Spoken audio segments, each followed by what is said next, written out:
You're listening to an Airwave Media Podcast. Feel like who art Ed? We'll try to spice it. Who art is Mr. Wood art Ed me? Good. Either way, it's ambiguous. It works on so many levels. I know. That's off to a great start. Welcome to Who Arted, weekly art history for all ages. I'm your host, Kyle Wood, and today we're going to be looking at the Longmen Caves, also commonly referred to as the Longmen Grottoes. Situated near Liaoyang in China, the Longmen Caves are a breathtaking example of ancient Buddhist art and architecture. They're a UNESCO World Heritage Site and one of the most popular tourist destinations in China. So what makes these caves so popular? First off, for clarity, we're not talking about a natural cave system. The caves are man-made, set into the limestone cliffs that line the banks of the Yi River. Various artists over the span of hundreds of years carved out these spaces as they created around 2,300 grottos and 110,000 Buddhist stone statues ranging in size from about 1 inch to just over 55 feet tall. The most grand Buddha, standing over 55 feet tall, well, I guess technically it was a seated figure, but the statue is just over 55 feet tall. That was carved in the Tang Dynasty. He's surrounded by bodhisattvas, heavenly kings, and thunderbolt holders. It was deliberately intended to send a message about hierarchies. Just as there was one supreme deity over all the others, the Tang Dynasty had a political hierarchy with the emperor reigning supreme, supported by his subordinate officials. These works are a great example of how art, philosophy, power, and politics intertwine. The caves were meticulously carved by skilled artisans who chiseled away at the limestone cliffs to create intricate and detailed sculptures. The process involved removing layers of rock to form caves and then sculpting statues, reliefs, and inscriptions within them. The artworks portray a fusion of Chinese and Indian artistic styles, reflecting the influence of the Buddhist traditions that spread from India to China.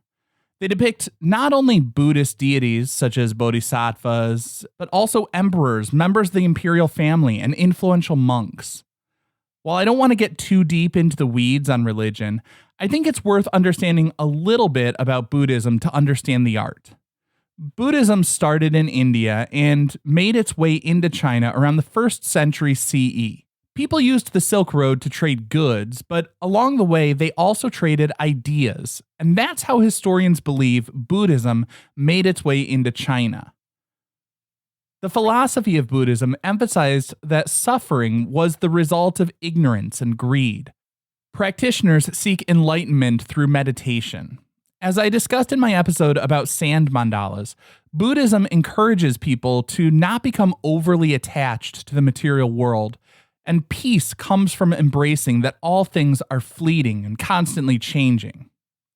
The struggle for permanence leads to suffering, making it somewhat ironic that the Longmen Caves boast hundreds of statues carved into stone that have remained fixed in place for about 1,500 years.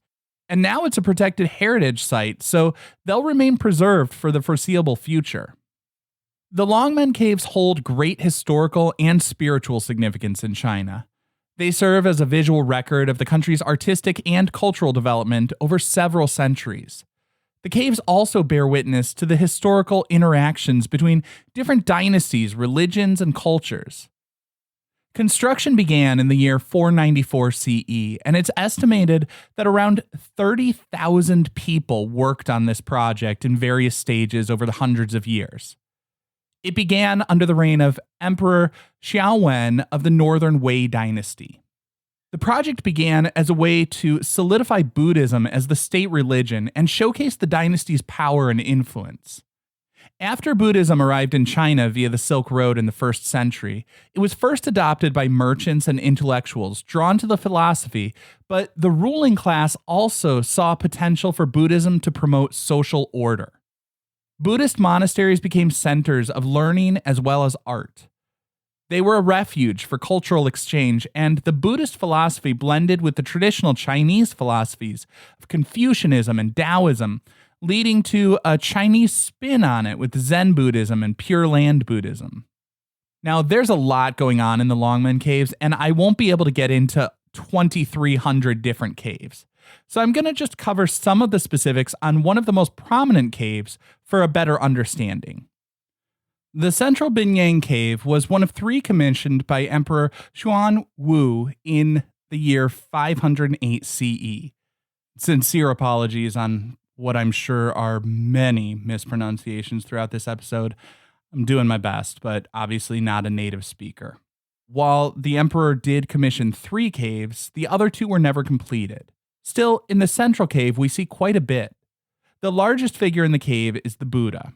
There's some debate as to whether it's intended to represent Shakyamuni, the historic Buddha from India who got it all started around the 5th or 6th century BCE, or if it's intended to be Maitreya, the Buddha of the future.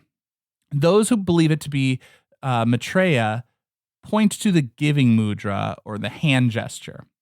The Buddha is seated on his lion throne, and surrounding him we see 2 bodhisattvas and 2 disciples. Surrounding all of them, the walls, floor, and ceiling of the cave are all carved in low relief. There's a lotus carved in the center of the ceiling, and halos around the figures. In the relief sculpture, we can see deities appearing to come down from the heavens with scarves trailing behind them. There's a lot of emphasis on fabric, as all the carved figures appear draped in epically pleated robes. The folds in the fabric become almost an abstraction as these robes and scarves overwhelm the figure. And if all of that intricate carving weren't enough, these caves were also painted. Today, the paint is worn off, but there are still traces of pigments indicating that these were filled with vivid blues, reds, ochre, and gold. The Longmen Caves were intended to be places of worship, pilgrimage, and meditation, and certainly being surrounded by so much amazing artwork would be an overwhelming, awe-inspiring experience. While much of this is meant to be very soothing and serene, the sculptures are not just decorations. They were narratives, stories carved in stone. They depicted scenes from the life of the Buddha, Buddhist parables, and celestial realms, serving as visual guides for spiritual contemplation and devotional practice. Of course, as I said earlier, it wasn't just about Buddha. They also showed monks, disciples, and bodhisattvas. For those not familiar with the term, a bodhisattva is a person who has achieved sort of high levels of enlightenment, but they postpone entering nirvana, the state of peace and freedom from suffering.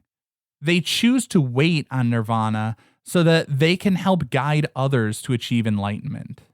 So basically, one of the oldest religions or philosophical traditions tells us that teachers endure suffering because helping others to learn and grow is the most noble of pursuits. That and nirvana sounds awesome. But never mind all that. The Longmen Caves have remained an important site of Buddhist practice and pilgrimage throughout the ages. Because they were constructed over such a long period, the sculptures of the Longmen Caves not only reflect the religious tradition, they track changes in artistic style over the centuries. The style of the sculptures can be categorized into 3 main periods. There's the Northern Wei, Eastern Wei, and Tang dynasties. The Northern Wei sculptures are known for their elegance and simplicity, with slender figures and gentle expressions. Eastern Wei period introduces a more elaborate style characterized by intricate details and ornate clothing. And finally, the Tang dynasty sculptures showcase a combination of naturalism and idealism, with realistic figures and graceful poses. Over the centuries, each era has left its mark on the stone, and all of these stone figures have left their mark on the world. This concludes this week's episode of Who Arted, part of the Airwave Media Podcast Network.